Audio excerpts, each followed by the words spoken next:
The 20th century is never old because it is constantly reborn. Daily the command is issued, make up the century.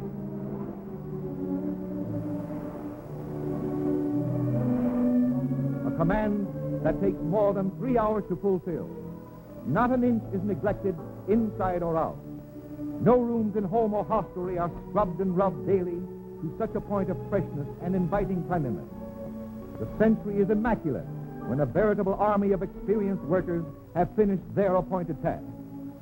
Trained according to a carefully planned routine, this human machine of many units gets into motion, methodically, quietly, each individual attending to the detail entrusted to him. Each operation bringing the great train one step nearer perfected assembly. Precision, skill, care, dispatch. The traveling public little realizes the unfailing service that is exercised behind the scenes in order that the 20th century may warrant the respect and preference of people who are accustomed to fine appointments in their homes. Fresh from daily sources of supply, here they lie, foods of all kinds, waiting for their allotment to the century's dining service. Fruits, crisp, clean vegetables, choice beverages, meats of the best, condiments, products right from the dairy, the widest assortment of commissary supplies, selected for catering to the taste of people who are bred to gracious living. No hotel is more ready for satisfying the epicure's every want and whim.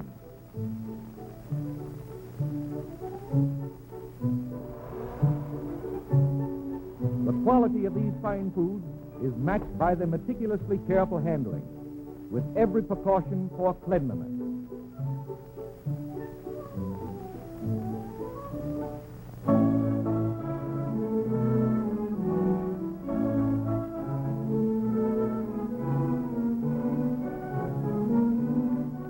From the moment they leave shelf and refrigerator to their final deposit in kitchen and pantry of the dining car.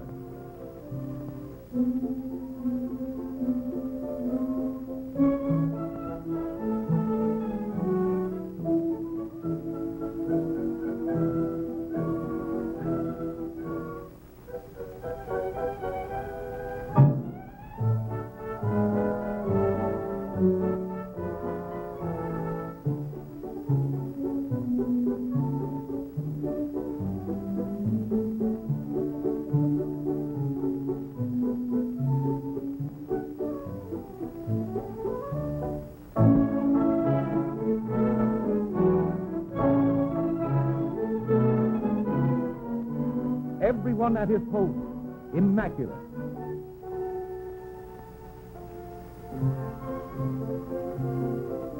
As the proud Limited is rolled into LaSalle Street Station.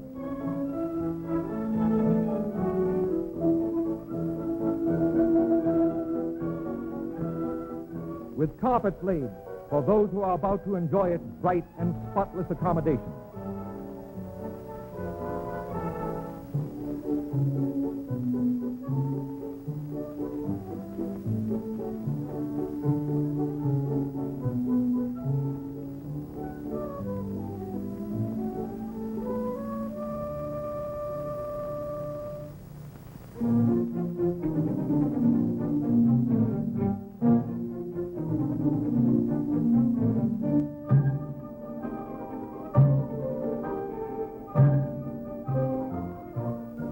There is a period each day of the year known as the Century Hour.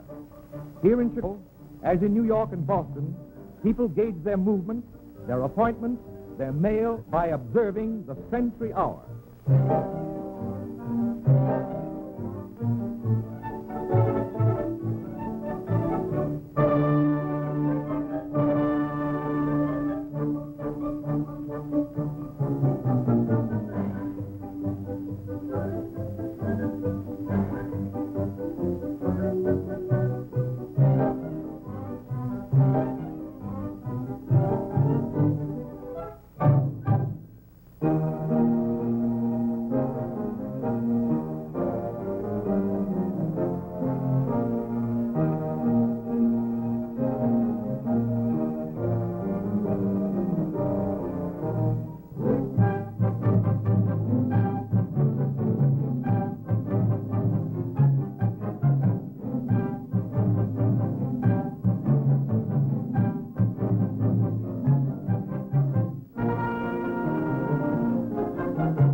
the last split second. And we are on our way. The 20th Century Limited, green train of the New York Central Line.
From Chicago, we pause at Elkhart, where the Century received the first of endless inspections under the skilled eyes of hundreds of men, all along its speeding length.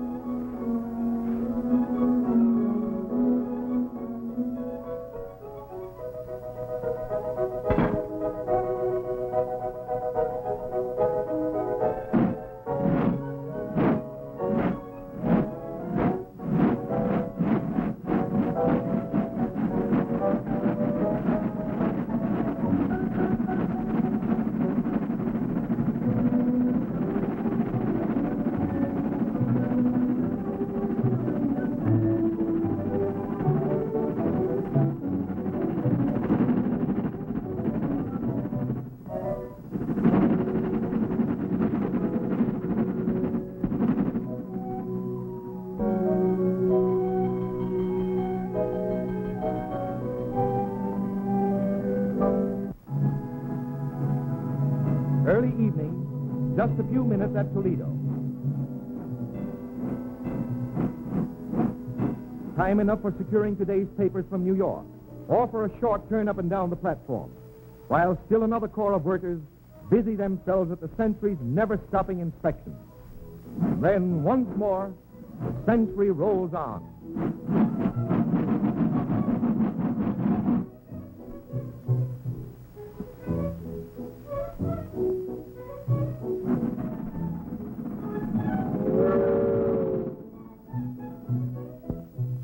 Experience has taught the guests of the Century to look forward with zest to the dining hour. The very appearance of one's table is stimulating.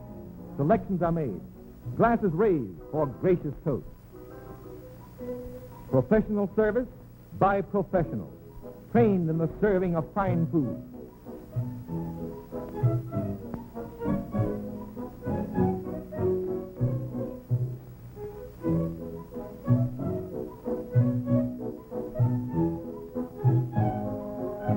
Appetite-teasing delicacies top off the famous Century dinner.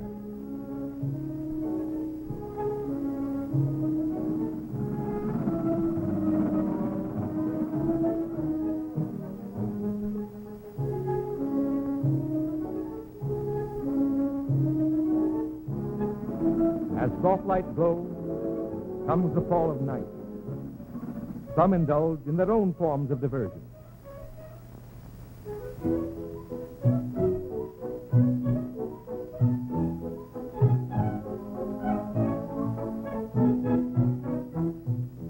While for others, retiring time arrives.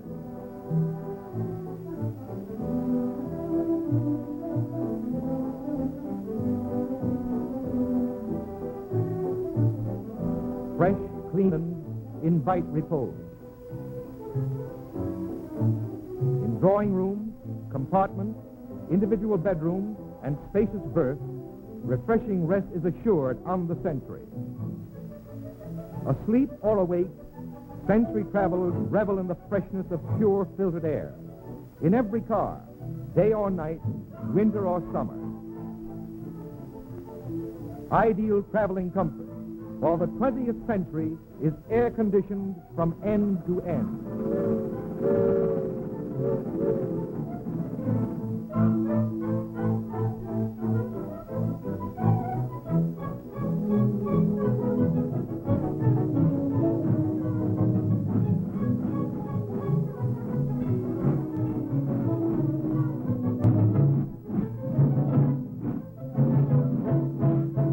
Shortly before the midnight hour, the eternal vigilance of waiting men again inspect at countless posts, while signal lights and every known trackside safety device stand further guard, here as everywhere along the route, including the exclusive automatic stop, which outdoes even human factors of safe operation.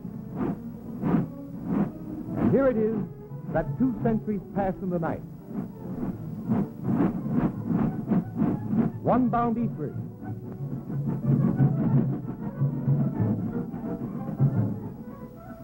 and the other speeding from the Atlantic to Chicago.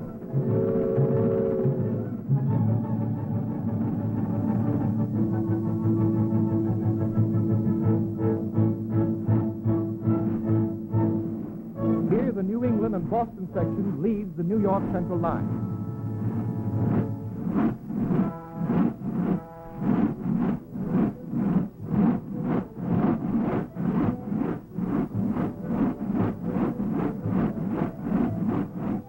And proceeds up the main line of the Boston and Albany toward its destination.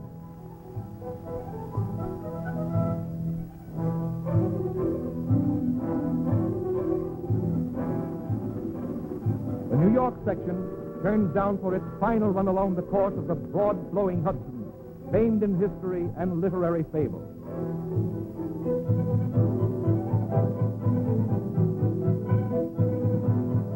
A glimpse of West Point, majestic on the opposite shore, cradle of our Army's commissioned staff, nestled high above the river that rolls on to the sea.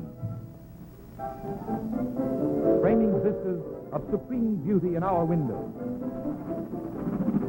as we arise and prepare in comfort and ease for the occupations of the day.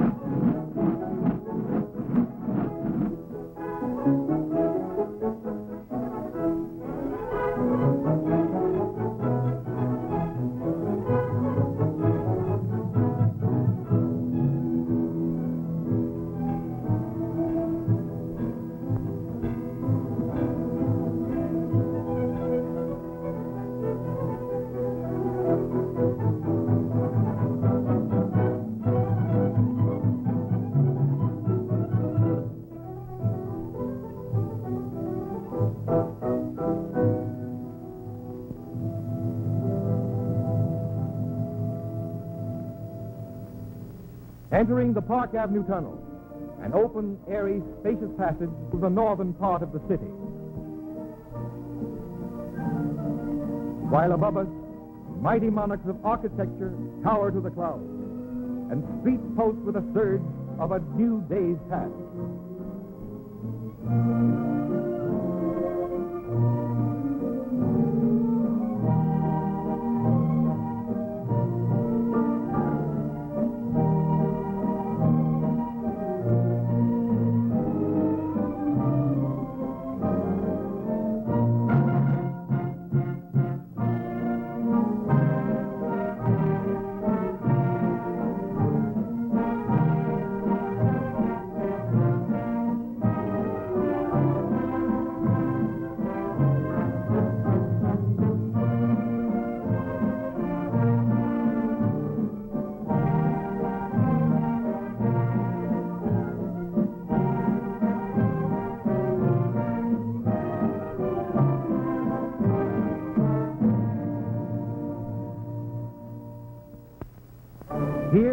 in the cathedral-like spaces of the terminal itself, throbbing heart of the nation's metropolis, we have arrived, the way of ways.